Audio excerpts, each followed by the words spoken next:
berjudul yaitu doa Yesus. Ya, ternyata Yesus yang adalah Tuhan juga berdoa ya ibu-ibu yang diberkati oleh Tuhan. Mari kita buka ayatnya di dalam Yohanes 17. Di sana judul perikopnya adalah doa Yesus untuk murid-muridnya. Nah, pada saat siang menjelang sore hari ini, saya akan menyampaikan seluruh pasal 17 ini, dan saya akan membaginya menjadi 3 bagian, yaitu pasal 17 ini terbagi atas 3 macam doa, yaitu doa yang pertama dari ayat 1 sampai ayat yang kelima itu berbicara tentang Yesus berdoa untuk dirinya sendiri. Dan di ayat yang ke-6 sampai 19 adalah doa yang kedua, yaitu di sana Yesus mendoakan orang-orang terdekatnya, yaitu murid-muridnya pada saat itu. Dan bagian yang ketiga yang akan kita pelajari bersama-sama pada saat ini, yaitu ayatnya yang ke-20 sampai ke-26. Di sana Yesus mendoakan banyak orang, bahkan dikatakan di dalam ayat-ayat yang akan kita baca nanti bahwa di sana Yesus berdoa bagi seluruh orang-orang percaya. Pasal 17 ini terjadi sebelum pasal 18. Di sana judul perikop dari pasal 18 adalah Yesus ditangkap. Jadi pasal 17 ini terjadi sebelum pasal 18. Sebelum Yesus ditangkap, terlebih dahulu Yesus berdoa bagi murid-muridnya, itu judul perikopnya. Dan bisa saya simpulkan bahwa sebelum Yesus ditangkap dan pada akhirnya akan disalibkan, dan kemudian Yesus mati di atas kayu salib, dan Yesus akan bangkit pada hari yang ketiga, dan pada hari yang ke-40 Yesus akan naik ke surga. Sebelum semuanya itu terjadi, terlebih dahulu Yesus berdoa pertama-tama untuk dirinya sendiri, dan kemudian Yesus mendoakan orang-orang terdekatnya yang pada saat itu adalah murid-muridnya. Dan yang ketiga, Yesus mendoakan banyak orang, bahkan dikatakan bahwa seluruh orang percaya didoakan pada Yesus di pasal 17 ini. Dan mari saya mengajak kita untuk masuk ke dalam bagian yang pertama terlebih dahulu, yaitu ayat 1 sampai ayat yang kelima. Yesus berdoa untuk dirinya sendiri. Di dalam ayat 1 sampai 5 ini dicatat di sana tentang kerinduan Yesus yang selalu ingin memuliakan Bapa yang ada di surga. Semua yang Yesus kerjakan di bumi ini adalah untuk mempermuliakan Bapa. Mari kita lihat ayatnya yang ke-1 dari pasal yang ke-17. Ayat yang pertama di sana demikian firman Tuhan. Demikianlah kata Yesus. Lalu ia menengadah ke langit dan berkata, Bapa, telah tiba saatnya. Permuliakanlah anakmu supaya anakmu mempermuliakan engkau. Di sana kita menemukan ada satu kata, di sana Yesus menyebutkan dirinya sebagai anakmu. Ya, itu artinya di dalam doanya Yesus sedang menyampaikan isi hatinya kepada Bapanya yang ada di surga, kepada Allah Bapa yang bertahta di dalam kerajaan surga. Dan pada saat itu Yesus sedang berdoa bagi dirinya sendiri. Ya, Bapak Ibu Saudara yang diberkati oleh Tuhan, berdoa bagi diri sendiri itu bukanlah salah satu wujud atau bentuk bahwa kita egois. Sekali lagi saya tekankan bagi kita semua, izinkan saya berkata kepada kita semua bahwa ketika kita berdoa bagi diri kita sendiri, itu bukanlah artinya bahwa kita sedang egois. Kita hanya berdoa bagi diri kita sendiri, kita tidak mendoakan orang lain, atau kita tidak mendoakan mungkin keluarga kita, tidak. Tetapi penting dan harus juga kita perhatikan bahwa Yesus pun berdoa bagi dirinya sendiri. Oleh sebab itu bagian yang pertama ini yang akan saya sampaikan kepada kita bahwa kita juga perlu berdoa bagi diri kita sendiri. Kita perlu berdoa untuk supaya kita dapat kuat menjalani hari-hari kita. Kita perlu berdoa sebagai istri-istri, kita perlu berdoa dan harus berdoa kepada Tuhan untuk Tuhan mampukan kita, untuk kita dapat menjalani peran kita sebagai istri, sebagai oma, sebagai seorang ibu bagi anak-anak kita. Itu kita perlu berdoa.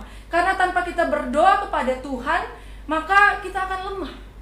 Di dalam doa, di dalam ucapan syukur, dan di dalam iman kepada Tuhan, itu kita dapat mendapatkan satu kekuatan yang baru untuk kita dapat menjalani kehidupan kita. Oleh sebab itu sekali lagi saya tekankan kepada kita semua bahwa berdoa bagi diri kita sendiri itu bukanlah salah satu bentuk keegoisan kita sebagai manusia atau sebagai orang percaya.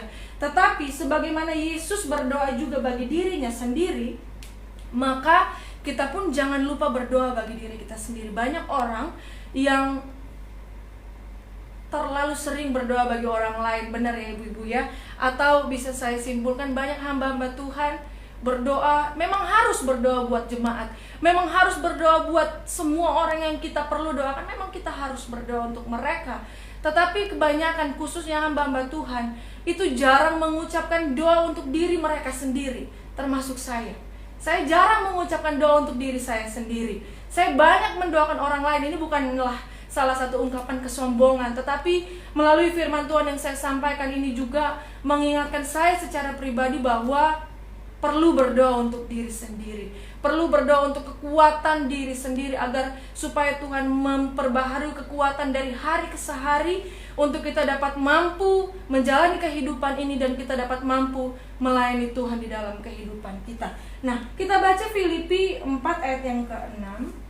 Janganlah hendaknya kamu khawatir tentang apapun juga, tetapi nyatakanlah dalam segala hal keinginanmu kepada Allah dalam doa dan permohonan dengan ucapan syukur. Jadi sekali lagi, kita perlu dan kita harus juga berdoa bagi diri kita sendiri sebelum kita mendoakan orang lain. Sebelum kita mendoakan mungkin orang-orang terdekat kita, kita juga harus berdoa bagi diri kita sendiri, tentunya dengan permohonan kepada Tuhan dan juga dengan ucapan syukur. Lalu kita lanjut kepada bagian yang kedua dari pasal ini, Injil Yohanes pasal yang ke-17.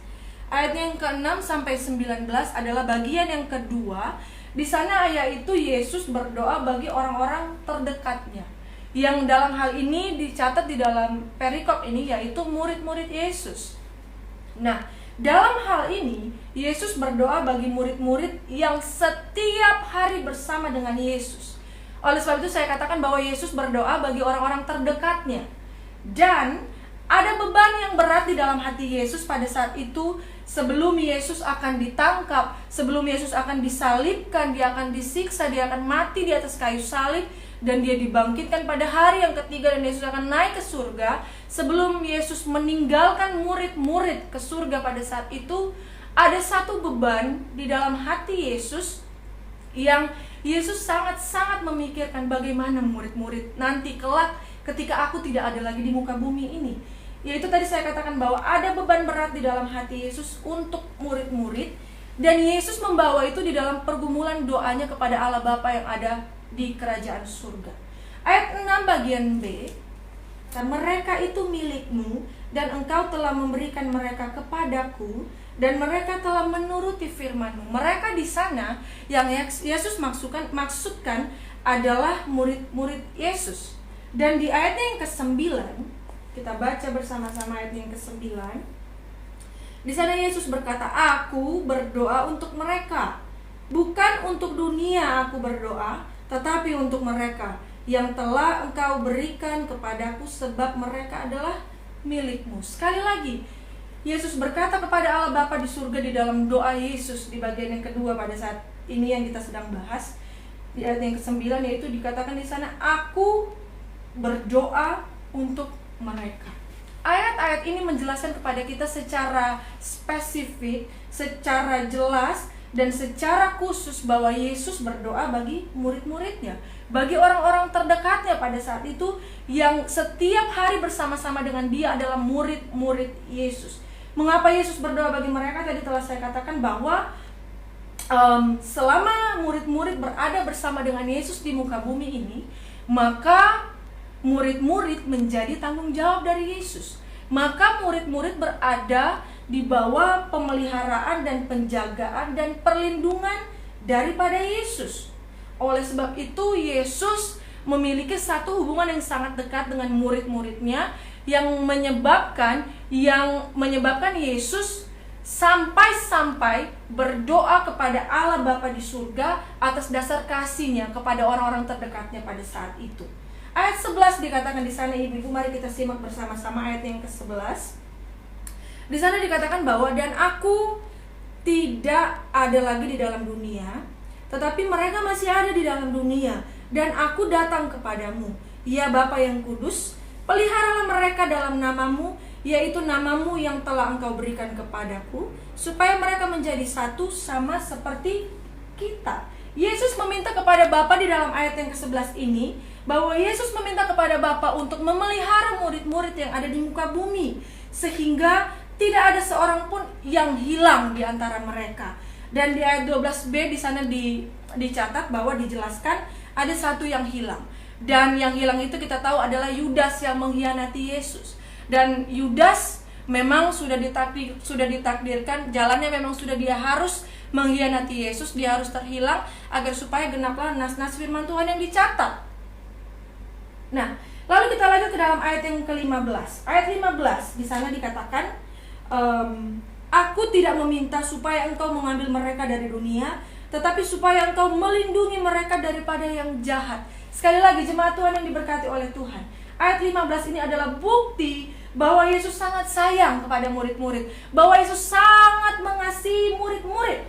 Sebelum waktu Yesus akan tiba di pasal yang ke-18 dari Injil Yohanes, sebelum Yesus akan ditangkap, Yesus mau memastikan bahwa Allah Bapa yang bertahta di dalam kerajaan surga memelihara kehidupan murid-murid agar mereka tidak mengalami yang jahat, agar mereka dihiburkan. Bahkan dikatakan di dalam ayat Alkitab yang lain, jangan takut karena aku memberikan seorang penolong bagimu, yaitu Roh Kudus. Itu buat murid-murid dan juga bagi kita semua saat ini.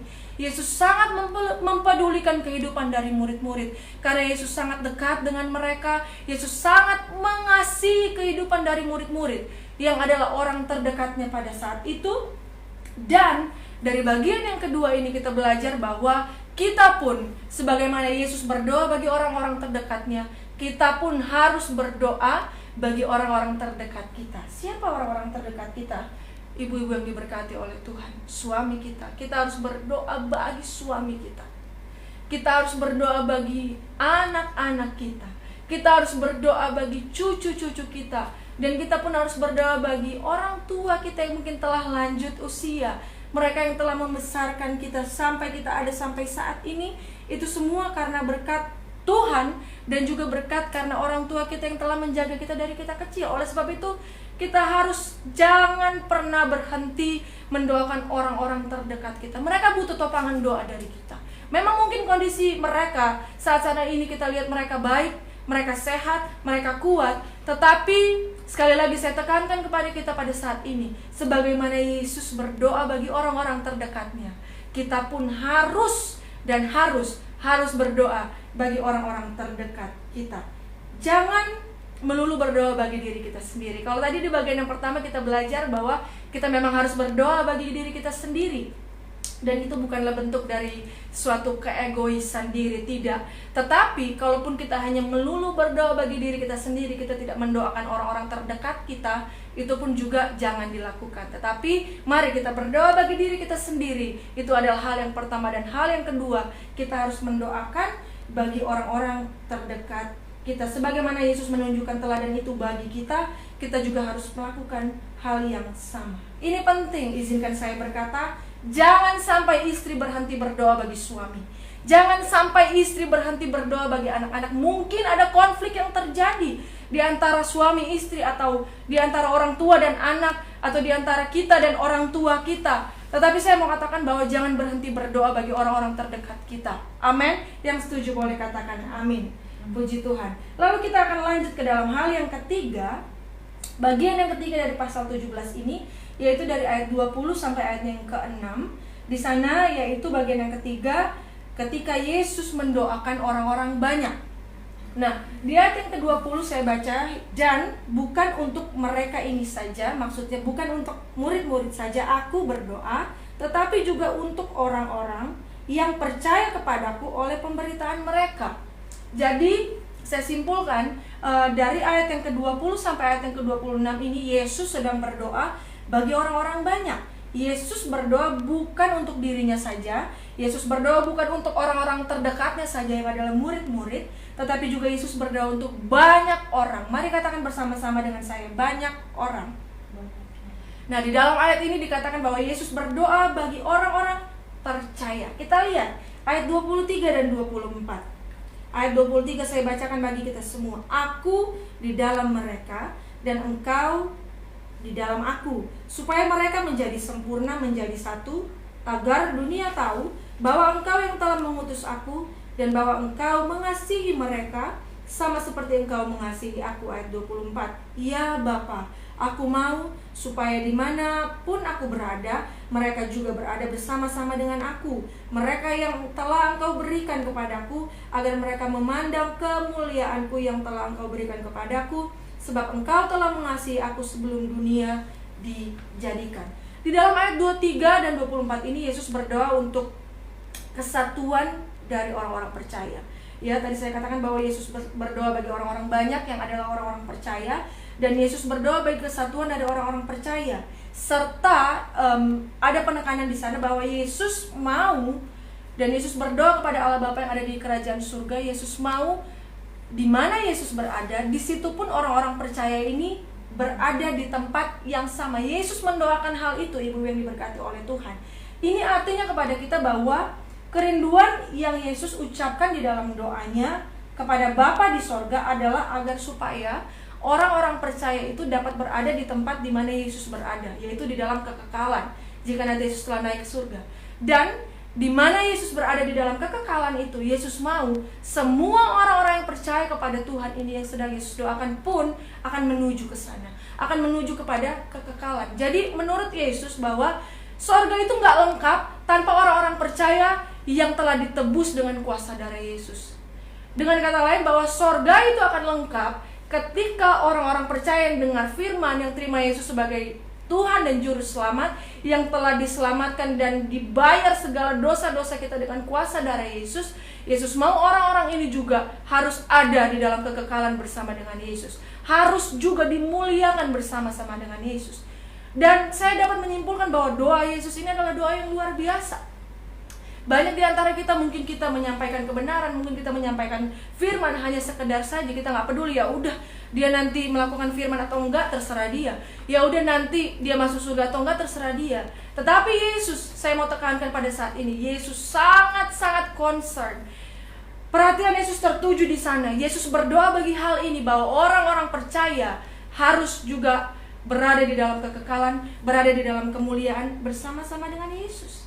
Sekali lagi, Yesus tidak hanya berdoa bagi dirinya sendiri, Yesus tidak hanya berdoa bagi orang-orang terdekatnya, tetapi juga Yesus berdoa bagi keselamatan orang-orang percaya. Bagian yang ketiga ini mengajarkan kepada kita untuk saling mendoakan satu sama lain. Saling mendoakan mungkin tetangga kita, mungkin teman sekantor kita, mungkin orang yang bekerja di rumah kita, doakan mereka.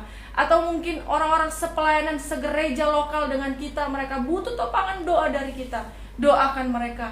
Tidak perlu mungkin memanggil hamba Tuhan, tolong om doain ini, tolong tante doain ini. Tidak, kita juga telah diberikan kuasa yang sama oleh Tuhan. Oleh sebab itu kita dapat juga mendoakan orang lain. Kita dapat berdoa bagi siapapun juga, teman-teman kita, sahabat kita, tetangga kita, siapapun yang kita temui. Jika mereka butuh topangan doa kita, doakan mereka.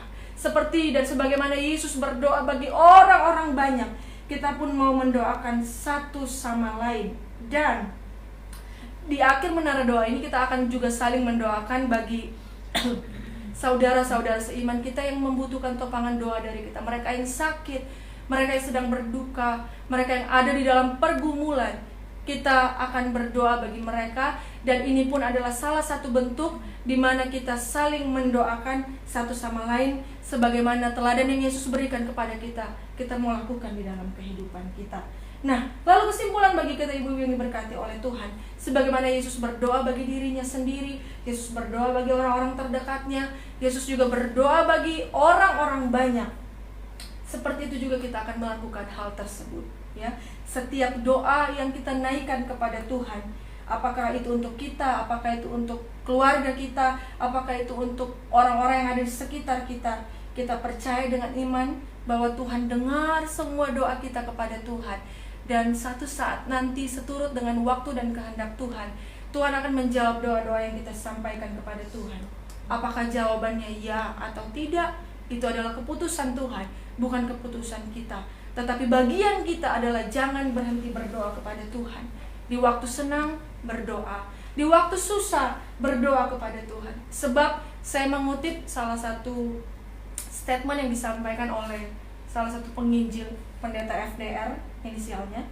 Beliau mengatakan bahwa sebab apa yang tidak dapat tergapai oleh tangan kita dapat tergapai oleh doa. Puji Tuhan, sampaikan doa kita dengan iman dan ucapan syukur kepada Tuhan.